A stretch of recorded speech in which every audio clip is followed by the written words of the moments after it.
So we are on chapter 2 of the Ashtavakra Gita, which is the joy of self-realization.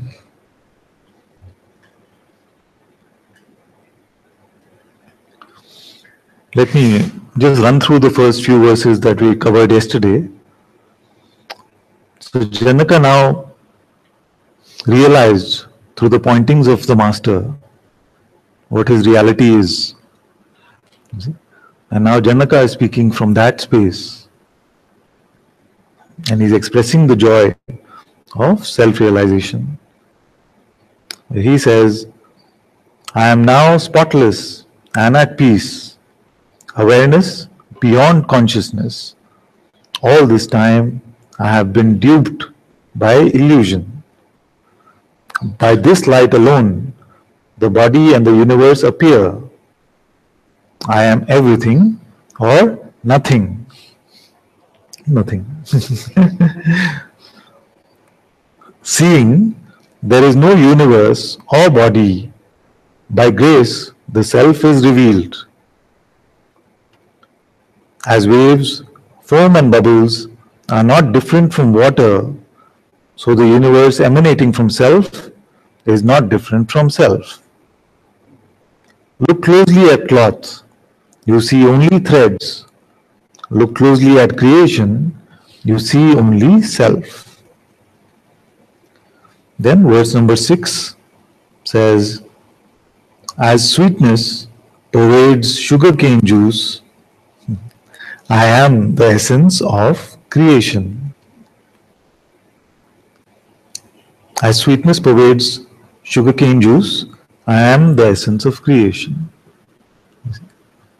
So this I am is the fundamental basis of existence. It is existence itself. We cannot say something exists before I exist. We cannot say something is before this I am. You see? So we can say that this entire manifest world relies on this existence, one consciousness. You see? And don't try to visualize this. Confirm that this is true. That appearance exists only when I am. You see? Another seems to appear only when I am. You see? So this I amness is the source, and it cannot be removed from the world. Just like the sage says, you cannot remove sweetness from sugarcane juice, because it is all pervasive. In the same way, the one being, this Atma, this Om, is all pervasive. The light of consciousness and all appearances upon the screen of consciousness.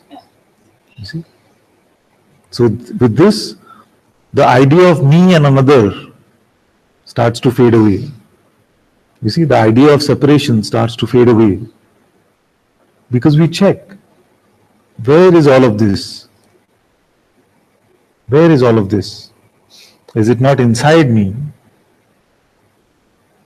All that is being experienced now, where is it being experienced? Is there any other space besides this one space of experiencing? Both the outer and inner are experienced in this one space of being.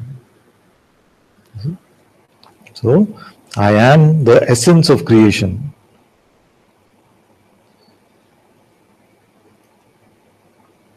Verse 7, not seeing self, the world is materialized. Seeing self, the world is vanished.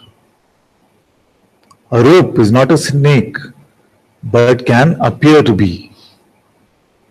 So what does it mean? Not seeing the self, the world is materialized. Means what? As long as being doesn't come to the recognition of the self, it can seem like the world has a fundamental reality. It can seem like this realm is real, or it is substantive, as long as we see that, as long as we are not recognizing who we really are. You see? And once the self is seen, it is recognized, then the world is vanished. What does it mean? Does it mean that the world appearance will stop coming? No. The appearance will continue, because even Janaka is speaking these words in the phenomenal realm, isn't it? So the phenomenal appearance continues to appear, but the sense of dependence on it, the sense of reality about it. And what do we mean by unreal? We mean that it is not the truth, because it is changing. And we saw, we've been saying the last few days that the truth is unchanging. Maya is that which is changing. You see? Because, and if we rely on that which is changing to be the truth, what happens to us? We suffer. You see? Every time we have suffered, we have misunderstood something which was changing to be unchanging. You see? Look at our relationships. We feel like we get into a relationship and it will be the best thing, and we feel like now nothing should change, I should just have it. You see? And then when things start changing, because change is the way of this realm, then we start to suffer. Or sometimes it is also the other way. We want things to change faster than they are. You see? Yeah? We want our partner to change according to who we are. Just the same things, I say this sometimes, just the same things which attracted us to that one. Then when we seem to own that one, we want that one to conform to our image. So, to expect the unchanging not to change, and to expect that this false one will be able to change something in this realm, you see, both are the cause of suffering. You see? The need for this is the resistance to what is. See, either we don't want it to change, or we want to change it in a different way or faster than it is changing. Is a resistance to what is. And it is this resistance to what is that is the ego. So this simple allowing, this simple openness which we've been pointing to, you cannot be open and the ego at the same time. You cannot be open and suffer at the same time. Because this is the true acceptance. This is not that type of egoistic acceptance that we have in relationships sometimes. Yes, you're not up to the mark, but still I accept you, you see. It's not that kind of acceptance. No? It is that acceptance that what is just is, allowing this realm to appear as it is appearing. You see? So you find that we find a way to resist everything. Just yesterday I was saying to some of you that we find a way to, sometimes I get some feedback from some of you when you're resisting me. So sometimes you're saying, I didn't like this, or I don't like how you were, you see, or she said, I'm not liking you right now. You see?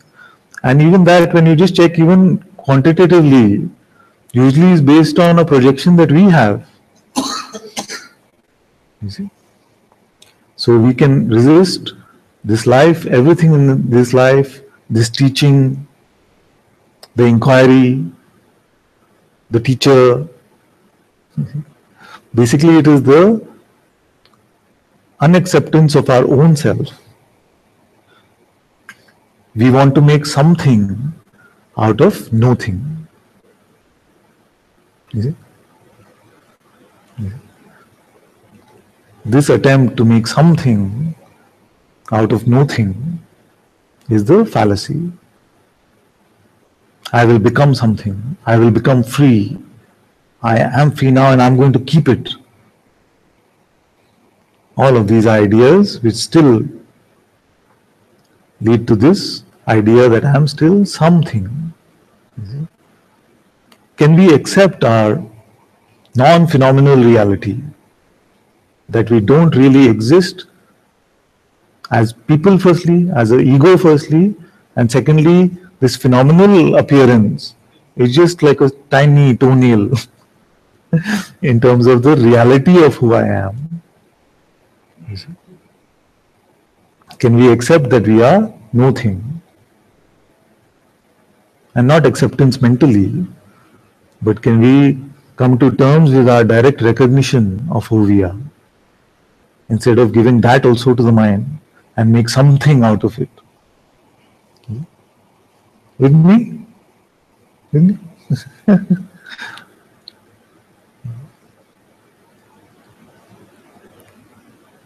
So we find that we are this nothing, and the instant we even give that to the mind, see, the mind will say, yes, that was quite an experience. Maybe reality, we should just aim for these experiences all the time. And immediately we went to this I again, which says that I must do something, I must keep this, I have found this. All of it is a fallacy, you see. There is nobody there, like we were saying yesterday. There is nobody there, there is nothing there, nothing there. And I've also tried to debunk this notion, because language can be a very confusing thing. I've tried to debunk the notion that the no thing that I'm speaking about is the no thing which is the absence of phenomena. You see? Like the empty nothing.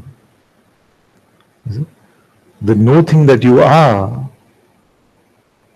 is this primal knowing, the knowingness, the awareness.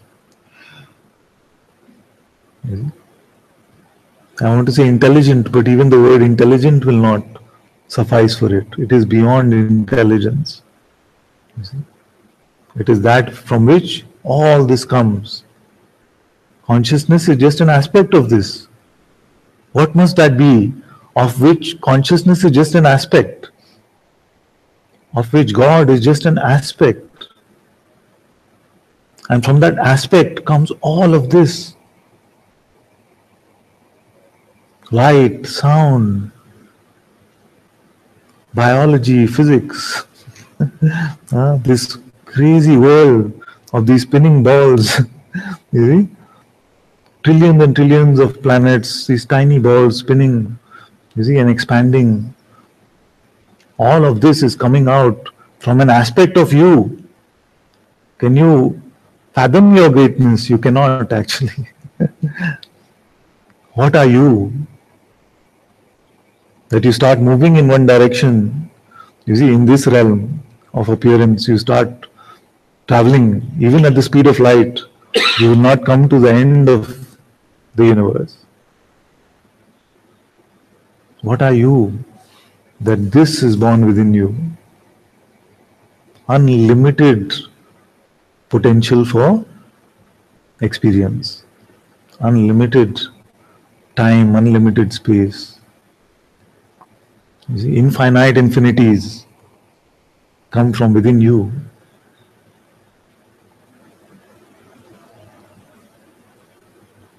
What are you? So it is not that, oh, nothing, oh, you know, just nothing. What's the point? This satsang is so nihilistic. Sometimes people start feeling that Advaita is nihilism. Nihilism means just empty and meaningless and dark and gloomy, you know, and we write sad stories about being nothing. It's not this. This is the full nothing. Just a minute. The full nothing, full of potential and yet not dependent on the potential.